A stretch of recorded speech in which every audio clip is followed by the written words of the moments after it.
जय जिनेन्द्र। यस्य स्वयं स्वभावाप्ति प्रभावे कृष्ण कर्मणः तस्मै संज्ञान रूपाय नमोस्तु परमात्मने। पंच परमेष्ठी भगवान की जय। आत्मा के स्वरूप के चिंतन की बात चल रही है। पहली ज्ञानशाला में ये बताया था चिंतन कैसे करें। अब आज फिर ये बात बता रहे हैं आत्मा है कैसी, हम अगर चिंतन करें तो उसके बारे में चिंतन किस प्रकार करें। बड़े सुंदर सुंदर श्लोक हैं। आइए श्लोक नंबर 27 पेज 32। एको हम निर्मम शुद्धो ज्ञानी योगींद्र गोचरः माया संयोगजा भावा मत्तः सर्वेपि सर्वथा। आत्मा कैसा है, आत्मा का चिंतन कैसे करें। देखें, एको हम, मैं एक हूँ, अकेला हूँ, मेरा कोई साथी नहीं है। निर्ममः, ममता रहित हूँ, अर्थात संसार का कोई भी पदार्थ मेरा नहीं है। किसी पदार्थ से मेरी ममता नहीं है। ममता माने यह मेरा है। मैं निर्मम हूँ, ममता रहित हूँ। शुद्धो, शुद्ध हूँ, अर्थात द्रव्य कर्म, भाव कर्म, नो कर्म से रहित हूँ। आत्मा का स्वभाव क्या है उसकी चर्चा यहाँ हो रही है। मैं शुद्ध हूँ और ज्ञानी, ज्ञान जानने देखने वाला हूँ। और योगींद्र गोचरः, जो बड़े बड़े योगी, उनमें जो बड़े योगी हैं अर्थात जो ध्यान लगाने में श्रेष्ठ हैं, उनके द्वारा मैं देखा जाता हूँ, उनके द्वारा जाना जाता हूँ। और आगे देखिए, बाह्य संयोगजा भावा, संयोग से उत्पन्न अन्य जितने भी पदार्थ हैं, मेरी पत्नी, बच्चे, घर गृहस्थी, मकान, माता पिता आदि सब, ये सब संयोग से उत्पन्न होने वाले जो पदार्थ हैं, ये सर्वे अपि, ये सभी भी, सर्वथा माने हर तरह से, मत्तः माने मुझसे भिन्न है। मेरा कोई नहीं, चाहे मेरा बेटा हो, चाहे मेरी पत्नी हो, चाहे मेरे माता पिता, इनकी बात छोड़ो, चाहे मेरा शरीर क्यों नहीं हो, कोई भी हो, लेकिन नहीं, वो मुझसे भिन्न है। फिर एक बार देखें अच्छी तरह, आत्मा का स्वरूप क्या चिंतन करना है। जब आत्मचिंतन करते हैं तो क्या चिंतन करते हैं। एको हम, मैं अकेला हूँ, एक हूँ। निर्ममः, ममता रहित हूँ, अर्थात कोई संसार में किसी पदार्थ से मेरा कोई संबंध नहीं। शुद्धो, मैं शुद्ध हूँ, अर्थात द्रव्य कर्म, भाव कर्म माने राग द्वेष आदि परिणाम, नो कर्म माने शरीर, इन सब से रहित शुद्ध हूँ। आत्मा के स्वभाव की चर्चा हो रही है। ज्ञानी, जानने देखने वाला हूँ। और योगींद्र, जो बड़े बड़े ध्यान लगाने वाले योगींद्र आचार्य मुनिराज हैं, उनके द्वारा गोचरः, जब वे ध्यान में आते हैं, शुद्धोपयोग में जब जाते हैं, तब वो मुझे देखते हैं, उनके द्वारा देखे जाने योग्य हूँ। और जितने भी संयोग से उत्पन्न होने वाले पदार्थ हैं, मेरा मकान, मेरा व्यापार, रुपया पैसा, शरीर आदि सब, जितने भी संयोग से उत्पन्न होने वाले भी पदार्थ हैं, सारे के सारे, ये सभी भी सर्वथा माने हर तरह से, इन ऑल रेस्पेक्ट, मुझसे भिन्न हैं। किसी का मुझसे किसी प्रकार का कोई संबंध नहीं है। मैंने माना शरीर हमेशा मेरे साथ रहता है, फिर भी ये पुद्गल है, मैं चेतन हूँ, मुझसे बिल्कुल भिन्न है। इस प्रकार आत्मा का चिंतन किया जाता है। जितने भी ये शरीर आदि बहिरंग पदार्थ हैं, क्या इनसे मेरा कोई संबंध नहीं है? चर्चा शास्त्रों में दो तरह से होती है, एक निश्चय से और एक व्यवहार से। निश्चय ने आत्मा के या द्रव्य के शुद्ध स्वरूप की बात करता है और व्यवहार ने उसके पर्याय की, उसकी वर्तमान अवस्था की बात करता है। अगर निश्चय की अपेक्षा देखें तो ये जो अभी कहा है आचार्य ने, बिल्कुल यही है निश्चय का वर्णन। मेरा कोई नहीं, किसी पदार्थ से मेरा कोई संबंध नहीं। अब प्रश्न उठता है, क्या मेरा बेटा नहीं है? व्यवहार ने कहता है तुमसे उत्पन्न हुआ है इसलिए तुम्हारा कहा जाता है। व्यवहार से तो है, पर निश्चय से वास्तव में बिल्कुल किसी से कोई वास्ता नहीं। व्यवहार ने अशुद्ध अवस्था की बात करता है। जब तक मेरी अशुद्ध संसारी अवस्था है तब तक मेरा इससे संबंध है, क्योंकि ये मुझसे उत्पन्न हुआ है, मेरा बेटा है। लेकिन वास्तव में निश्चय से देखा जाए मैं अकेला हूँ, मेरा किसी से कोई संबंध नहीं। हमेशा जब भी कोई वर्णन सुने तब नए का भी विचार रखना चाहिए कि ये किस नए से कहा गया। हम यहाँ से घर जाएं या हम दुकान जाएं तो क्या हम दूसरे की दुकान पे जाते हैं या अपनी दुकान पे जाते हैं? अपनी पर ही जाते हैं। उसी का ताला खोलते हैं, उसी का खोलते हैं। दिन भर उसी पर बैठते हैं, उसी पर बैठते हैं। क्यों बैठते हैं? क्योंकि व्यवहार से वह मेरी दुकान है। तो व्यवहार ने झूठा है या सच्चा? व्यवहार ने पर्याय की अपेक्षा सच्चा है, द्रव्य की अपेक्षा झूठा है। निश्चय ने पर्याय की अपेक्षा सही नहीं है, द्रव्य की अपेक्षा सही है। अगर कोई कहेगा ये मकान आपका है, हाँ मैंने बनवाया है इसलिए मेरा है, पर वास्तव में मकान तो जड़ है, मैं चेतन हूँ। जो दोनों बातों को समझता है वही व्यवहार में कुशल हो सकता है, उसी का नाम ज्ञानी है। पंडित जी, हमारी आत्मा तो शरीर के साथ रहती है, फिर आपने अकेली क्यों कहा, एको हम क्यों कहा? आपने हमारा पहला वाला उत्तर नहीं सुना। हमने पहले क्या कहा था? निश्चय से मैं अकेला हूँ, शरीर से भी मेरा कोई संबंध नहीं, पर व्यवहार से शरीर मेरा है, शरीर से मेरा संबंध है। निश्चय ने और व्यवहार ने को जो जानते हैं उनको ऐसी भ्रांति नहीं होती। तो मैं शरीर के साथ रहता हूँ पर्याय दृष्टि से, लेकिन निश्चय से वास्तविकता अगर देखी जाए, शुद्ध आत्मा की बात करें, मेरे आत्मा का शुद्ध स्वरूप कैसा है? मैं किसी के साथ नहीं रहता, मैं तो सिद्धों जैसा हूँ। मम स्वरूप है सिद्ध समान, अमित शक्ति सुख ज्ञान निधान।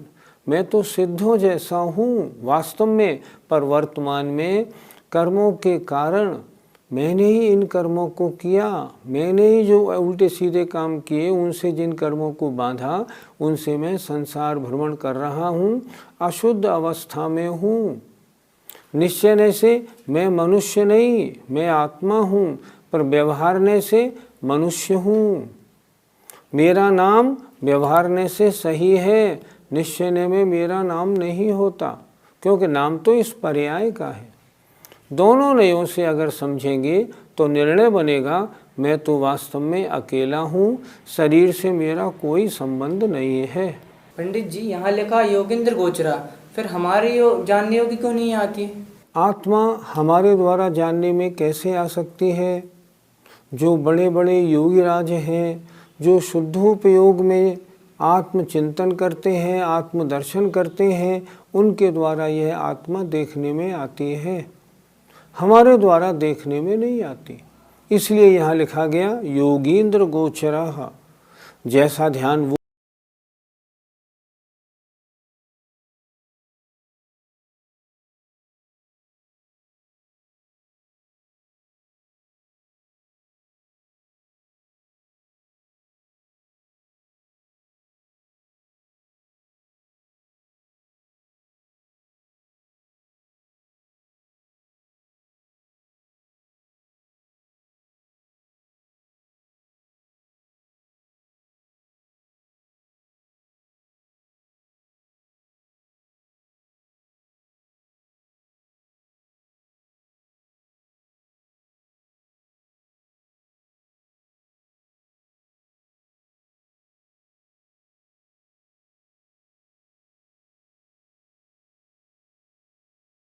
नया आया है, धुला हुआ रखा है। एक रुमाल दिन भर पसीने पहुँचने से गंदा हो गया है। दोनों रुमाल एक ही दिन खरीदे थे, एक से ही हैं, लेकिन क्या इस समय एक से माने जाएंगे? नहीं। कब माने जाएंगे? जब मैल लगे हुए रुमाल का मैल धुल जाएगा, फिर एक से हो जाएंगे। आप सिद्धों जैसे हैं। आपको करना क्या है? आपकी आत्मा के साथ जो कर्म रूपी मैल लगा है, तप के द्वारा उसको नष्ट कर दो, निर्जरा करा दो और मुक्त अवस्था प्राप्त कर लो। आप भी सिद्धों जैसे हैं। सिद्धों में ऊपर सिद्धालय में जाके विराजमान हो जाएंगे। मेरा स्वरूप ऐसा है।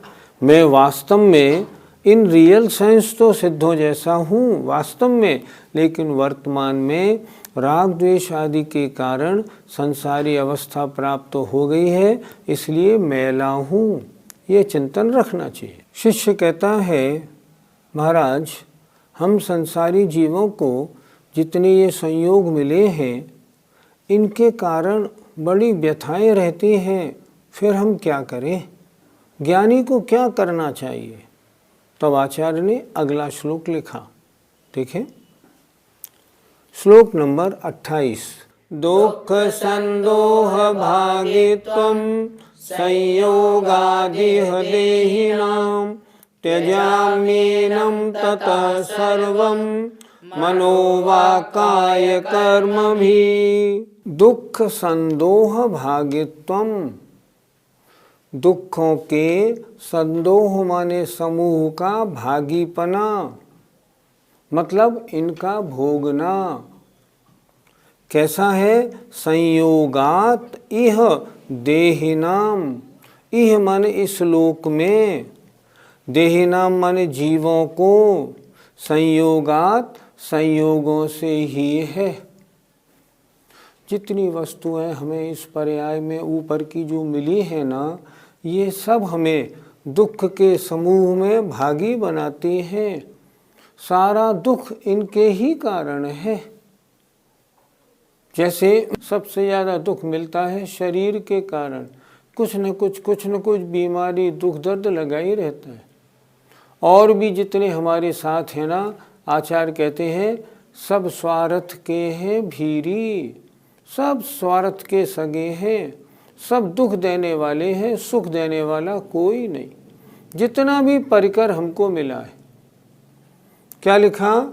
दुखों के समूह का भागीपना, यह माने इस श्लोक में जीवों को संयोगात, संयोगों से है। संयोग का मतलब इस जन्म में, इस पर्याय में मुझे जितने ये पदार्थ प्राप्त हुए हैं, इनके कारण मुझे दुख मिलते हैं। ततः इसलिए त्यजामि एनम सर्वम, मैं छोड़ता हूँ इन सब को। नहीं, ये मेरे कोई नहीं, मुझसे भिन्न है, सब मुझसे दूर हो जाओ। मैं अपने को इनसे पृथक करता हूँ। ततः इसलिए एनम सर्वम, इन सब को त्यजामि, मैं छोड़ता हूँ। कैसे छोड़ता हूँ? बोल के नहीं, केवल कहने मात्र से नहीं, मन से, वचन से, काय से, कर्म से, सब तरह से छोड़ता हूँ। अर्थात जितने मुझे संयोग मिले हैं, मैं मन वचन काय और कर्मों से अपने को इनसे पृथक करता हूँ। मेरा इनसे कोई वास्ता नहीं है। अगर मैं ऐसा कर लूँगा तो ये दुख के जो समूह हैं, ये सारे मुझसे अलग हो जाएंगे। जब मैं इनसे अपना नाता रिश्ता नहीं रखूँगा तो इनके सुख दुख में मैं भागी होऊंगा क्यों? बहुत अच्छा लिखा है। देखिए, दुख के समूह का भागीपना, यह माने इस श्लोक में जीवों को संयोगों से है। ततः इसलिए मैं एनम सर्वम, इन सब को त्यजामि, छोड़ता हूँ, मन से, वचन से, काय से और कर्म के द्वारा अपने से बिल्कुल पृथक करता हूँ। इनसे मेरा कोई संबंध नहीं। जब मैं इनको पृथक कर दूंगा तो इनका जो भी सुख दुख है, उससे मुझे सुख दुख नहीं होगा। संयोगी वस्तुओं से सुख दुख कैसा? मैं ऐसे बहुत से व्यक्तियों को जानता हूँ जिन्होंने अपनी शादी नहीं की और जो बड़े आराम से अपना जीवन धर्म ध्यान में गुजार रहे हैं। अब मैं सोचूं ये इतने आराम से धर्म ध्यान कैसे कर रहे हैं? इसका कारण क्या है? उन्होंने संयोगों को नहीं पाला। पहले शादी करो, फिर बच्चों की देखभाल करो। और आजकल जो बच्चे हैं ना, वो माता पिता की सोचते नहीं। उन्होंने पढ़ाई लिखाई की, उनकी सर्विस लग गई पूना में, बेंगलोर और हैदराबाद में, माता पिता को छोड़ के चले गए। वो सुनते ही नहीं, शादी भी नहीं पूछ के करते, खाना पीना भी नहीं करते, कुछ नहीं करते, जो उनका मन में आया वो करते। आजकल बच्चों को पढ़ाने लिखाने तैयार करने में कितने पापड़ बेलने पड़ते हैं, हम और आप सब जानते हैं। और कितने ये हमको सुख देते हैं, ये भी हम जानते हैं। ये कोई किसी का नहीं, ये सब बिल्कुल बेकार की बात है। ये हमें केवल दुख देने में कारण है। शरीर की मैं इतनी सेवा करता हूँ, फिर भी शरीर हमेशा कुछ न कुछ इसमें बना ही रहता है। जितने संयोग मुझे मिले हैं, ये धन जो मुझे मिला है महान दुख का कारण है, सुख का कारण नहीं है। अगर ये सारी वस्तुएं सुख का कारण होती, ओहो, तो तीर्थंकर भगवान इनको क्यों छोड़ते? इसीलिए छोड़ा, सांसारिक सारे दुख इन्हीं के कारण हैं। इसलिए इन सब वस्तुओं को दुख का कारण मानकर जिन महात्माओं ने छोड़ दिया है, आहा, उन्होंने निराकुल सुख का आनंद लिया है। जो फंसे पड़े हैं उनका जीवन तो जीवन भर सुख दुख में ही निकल गया। पंडित जी, इन संयोगी वस्तुओं से छूटा कैसे जा सकता है? सबसे पहले तो हम वास्तविकता का परिज्ञान करें। वास्तव में ये सब वस्तुएं सुख देने में कारण है या दुख देने में? अगर हमने ये मान लिया ये दुख देने में कारण है, तो जब तक हम रहें उनके साथ रहें, समय मिलने पर उन्हें छोड़ दें और आत्म कल्याण में लग जाएं। ये तो बड़ा कठिन काम है। कठिन काम कुछ नहीं। अगर आपने निर्णय बना लिया है तो कोई कठिन नहीं। आप इतना निर्णय बना लीजिए ये सब दुख देने में कारण है, फिर छोड़ने में कुछ भी समय नहीं लगेगा। आपने तो उनको सुख देने में कारण मान रखा है, फिर कैसे? एक प्रसंग मैंने पढ़ा था वर्णी जीवन गाथा में। एक सज्जन वर्णी जी के पास आए और बोले, मेरे बच्चे मेरे साथ बड़ा दुर्व्यवहार करते हैं, मैं क्या करूं? वर्णी जी ने कहा, उनको छोड़ के मेरे पास ईश्वरी आश्रम में आ जाओ, यहाँ आनंद से रहना। तो उनका कहना था, छोड़ू कैसे, मेरे हैं, वो मुझे कुछ भी करें, हैं तो मेरे। नहीं, मैं उन्हीं के साथ रहूँगा। दुख भी दे रहे हैं और आप छोड़ना भी नहीं चाहते हैं, तो फिर दुख दूर होगा कैसे? पहले मान्यता तो बनाएं, ये मेरे नहीं हैं। जिन्होंने मान्यता बना ली उनको दुख नहीं मालूम पड़ता। उदाहरण, सनत कुमार चक्रवर्ती के शरीर में कोढ़ हुआ था। शरीर महान दुख दे रहा था। देव आया और देव ने पूछा, मेरे पास दवा है, आप बोले तो मैं आपके कोढ़ को ठीक कर दूं। सनत कुमार क्या कहते हैं कि मेरा ये दुख नहीं है, इस दुख से मेरा कुछ बिगड़ने वाला नहीं। मेरा दुख तो है जन्म जरा मरण, अगर उसकी कोई दवाई हो तो दे जाओ। तो जिन्होंने शरीर को अपना नहीं माना, शरीर के दुख को भी अपना नहीं माना। अगर शरीर से उनका ममत्व भाव होता तो रोते हुए मिलते कि हाय रे हाय, शरीर में कोढ़ हो गया, कैसे ठीक हो? ये देव तुम आए हो, जल्दी से ठीक करो। पर उन्होंने वो नहीं कहा। क्यों नहीं कहा? क्योंकि उनका शरीर से ममत्व भाव नहीं था। ज्ञानी ऐसा होता है। तो फिर इनको पंडित जी मन वचन काया से कैसे छोड़ें? सबसे बड़ी बात तो पहले मन से हटाएं कि ये दुख के कारण है, इसलिए मेरा इनसे कोई वास्ता नहीं। जब मन से हट जाएंगे फिर वचन भी यही कहेगा, इनसे मेरा कोई वास्ता नहीं। और शरीर से आप दूर रहेंगे ही रहेंगे उनसे। जैसे सनत कुमार चक्रवर्ती रहते थे, उन्हें कोई लेना नहीं। मन जैसा बोलता है वचन काय तो वैसा ही करते हैं। एक बार श्रद्धान बना लिया ये सब सांसारिक संयोगी वस्तुएं दुख के कारण है। बस वैराग्य का काम शुरू हो गया, फिर घर में रहने का क्या काम बनता है? नहीं बनता, और सुख प्रारंभ हो जाता है। मान्यता बनाई और सुख हुआ। एक छोटा सा एग्जाम्पल हम सब ने सुना भी होगा। एक मकान में आग लगी तो मकान का स्वामी बड़ा बिल्कुल दुखी नहीं हुआ। क्यों? ये मकान उसने कल ही बेचा था, इसलिए आग लग रही है तो लगने दो, मुझे कोई दुख नहीं। इतने में उनका बेटा आया और बोला, पिताजी अपना मकान जल रहा है। पिताजी बोले, बेटा ये तो कल बिक गया। बोले, नहीं, कल हम रजिस्ट्री कराने गए थे, कल रजिस्ट्री नहीं हो पाई, अभी तो हमारा ही है, हमारा ही है। सुनते ही अब पिताजी जोर से रोने लगे। तो दुख का कारण क्या बना? ममत्व परिणाम।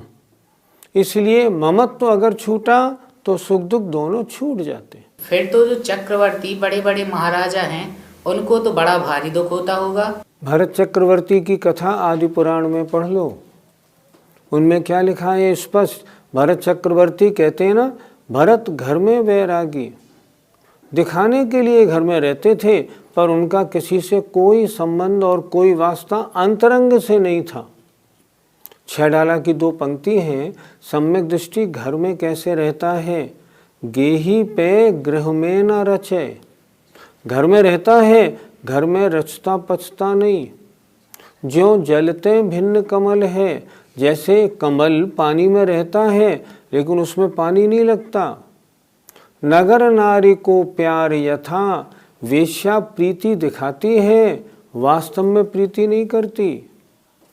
और जैसे सोने की अंगूठी कीचड़ में पड़ी हुई भी सोना अलग रहता है, कीचड़ अलग, उसी तरह सम्यक दृष्टि गृहस्थी में तो रहता है, पर उसको ये मालूम है ये सब दुख संदोह भागित्वम, इसलिए मन वचन काय से स्वीकार नहीं करता। उसका अंतरंग बोलता है ये तो मुझे कर्म के उदय से मिले हैं। और जो पहले एक कारिका आई थी ना, जैसे पेड़ पर पक्षी बैठते हैं और समय पूरा होने पर उड़ जाते हैं, उसी तरह अपने अपने इतने इतने समय के लिए मिले हैं। कर्मोदय जैसा होगा सब अपने आप चले जाएंगे, मेरा न कोई है न कोई होगा। और उनकी ये मान्यता बड़े सुख की कारण होती है। हम क्या करें? हम ये करें, गृहस्थी में अगर रहते हैं तो रोज चिंतन रखें, दूर मत जाओ। इष्टोपदेश की इस कारिका को याद रखना है कि जितने संयोग मिले हैं ये सब दुख के कारण है, इसलिए मैं मन वचन काय से इन्हें छोड़ता हूँ। अगर ये कारिका आपने याद कर ली और ऐसा अपना मन बना लिया, आप स्वयं अनुभव करना, आपका दुख रंच मात्र रह जाएगा, सब चला जाएगा। ये सुख प्राप्त करने का एक कुंजी है, ऐसा हमें बनना चाहिए। जय जिनेन्द्र।